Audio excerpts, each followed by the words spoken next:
welcome sa Thirst 2.0 na kung saan ay mapapakinggan ninyo ang mga trending topics sa politics, issues sa showbiz. Kaya naman kung hindi pa po kayo nakaka-subscribe, i-subscribe nyo na po yan, and please pakisama naman ang notification bell para lagi po kayong updated sa mga balitang napapanahon. So ayun, welcome back again to our YouTube channel, and for today's video ay tungkol sa mga Dabber Cats and sa Itbulaga ang ating pag-uusapan. At unahin natin itong naging post ni Ryan Agoncillo kanina sa kanyang Instagram account.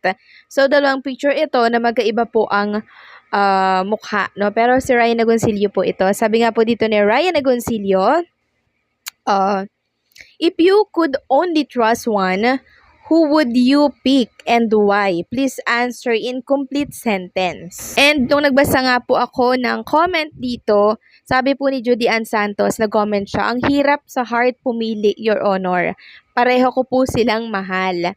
And sabi naman ng isa, long hair, maginoo pero medyo bastos. Sabi pa ng isa, pwede namang pagkatiwalaan si Kuya Agoncillo sa kaliwa at si Lucho sa kanan. Yung Ryan Agoncillo, ewan ko lang. Questionable eh. And eto pa, may comment pa yung isang netizen. Sabi niya, the guy on the left has the vibe of the common person having his photo taken for ID pics. He is one of us. The commoner, the guy on the right is the same guy, but he is now the overworked 8 to 5 employee who work his butt out. Not enough rest and sleep just to earn a decent salary. So, agree po ako doon sa last comment, ano. So, dito kasi sa color blue na suot ni Ryan Agoncillo, medyo nag-matured siya dito. Pero, mas gusto ko tong vibes ni Ryan Agoncillo na nasuot yung color blue na t-shirt compare dito sa naka-white t-shirt siya. So, medyo bad guy yung dating dito ni Ryan Agoncillo. So, dito ako magtitiwala sa naka-color blue yung kasuotan niya. Kasi medyo nakakatakot yung isa na long hair yung kanyang buhok doon.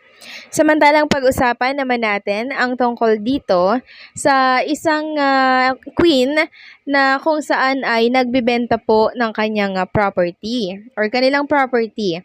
Sabi po dito, for sale, stayed in for 3 months during pandemic only. Good as brand new, never pinarent or Airbnb. Kasi maarte mami ko, ayaw paggamit sa iba. So ito po ay si SQ Jean, binibenta niya po yung kanilang bahay. Royal Palm Residences, Acacia State, Taguig City. Near BGC, McKinley, The Port, New Taguig City Hall, 15 minutes away from airport.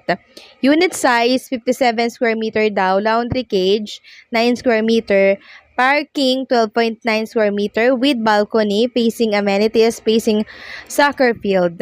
Amenities, may basketball court, may swimming pool, gym, playground, cabana, soccer field, event area, 2 bedroom, 1 and B, fully furnished, ready for occupancy. So, kaya po nila ito binibenta, mga ka-Dabber Cats. Meron na pong bagong bahay.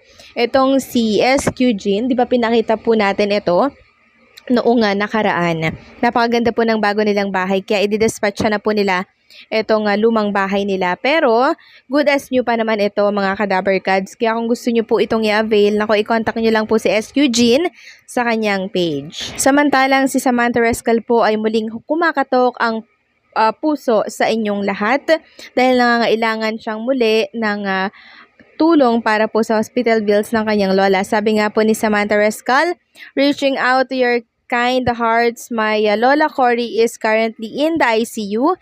Any help with the hospital bills would be deeply appreciated. So, kung meron kayong mga sobra dyan, mga ka-Dabber Cats, na kaperahan, at kayo po ay mayaman, ay gusto ko pong tumulong kayo dito kay Samantha Rescal bilang syempre, pag tumulong kayo, doble-doble ang balik niyan, mga ka-Dabber Cats.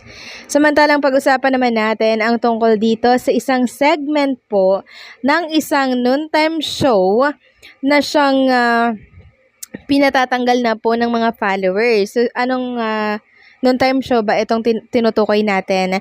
So kanina po kasi nagpunta ako dito sa live ng or recorded ng It's Showtime.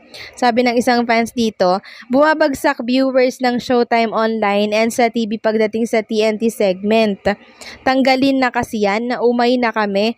Need namin makabagong segment, di pang matanda. So ayan, nagrereklamo po ang ilan sa mga supporters netong It's Showtime. Pinatatanggal po yung TNT kasi bumabagsak daw yung online viewers pagdating doon kasi naglilipatan po yung iba dito po sa Gimme 5. Laro ng mga henyo. Kasi itong Gimme 5 po kasi mga Dabbercads, hindi lang siya isang segment eh. Ano siya, parang naging educational na rin kasi marami kang matututunan dito. Yung hindi mo alam, parang, okay, yun pala yun. 'Di ba? Malaki ang tulong sa atin na ano yung utak natin gumagana, nag-iisip kasi tayo kasi nakikisagot tayo pag Gimme 5 na. So hindi talaga dapat i-improve pa siguro itong Gimme 5 pero hindi ito tatanggalin kasi ito po yung kinakabaliwan po ng ating mga Dabbercads. Kaya once na natapat ito sa segment ng It's Showtime, naglilipatan yung iba para po manood ng Gimme 5. Samantalang pag-usapan naman natin ang tungkol po sa isang SQ ng Itbulaga na meron daw sakit. Sabi ng isang supporters niya po dito sa Instagram. So sabi niya, my beloved Mima Sur are missing the services of the sister Mima Sur. Ate Eunice for today because of sickness.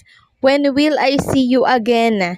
I will rephrase this too. I will always see them every day. So, ayan, may sakit daw si SQ. Eunice, 21 hours ago niya po itong ipinost. Pero kanina po, present na naman po si SQ Eunice. Siguro kahapon ito mga Dabbercads, no? Mas sumama yung pakaramdam nitong si SQ Eunice and mabuti na lang, naging okay na din siya agad. Dahilan para makita natin siya kanina dyan sa therapy. So, napakahirap po talagang magkasakit ngayon. Maulanan ka lang talaga ng konti, sisipunin ka na, uubuhin ka na. Kaya much better, laging magdala ng payong or kapote para hindi po mabasa ng ulan. Samantalang, pag-usapan naman natin ang nangyari pong aberya or kaguluhan dyan sa sugod bahay mga kapatid. So, kasi yung nasugod bahay mga kapatid po nila ay wala po sa pila. Kaya merong mga nagrereklamo na sana daw ay hindi pinanalo itong nasugod bahay. So, ang reason kasi noong nasugod bahay ay nagpapadede po siya ng anak niya. No, kasi hindi daw pwedeng magpadede dito sa public kasi mainit din po ang araw. Kaya sa bahay po siya nagpapadede. At nanonood naman siya ng telebisyon. Yun nga lang, may nagrereklamo na sana hindi ito pinanalo kasi hindi naman siya nakapila at unfair doon sa mga nakapila. Yan po ang reklamo ng ilang netizen. So ngayon, tinanggap po ito ng TBJ, yung reason po nung nanalo. Yun nga lang, merong mga nagrereklamo kung ano daw yung policy, yun dapat daw yung sundin. And awa po ang TBJ kaya siguro pinanalo.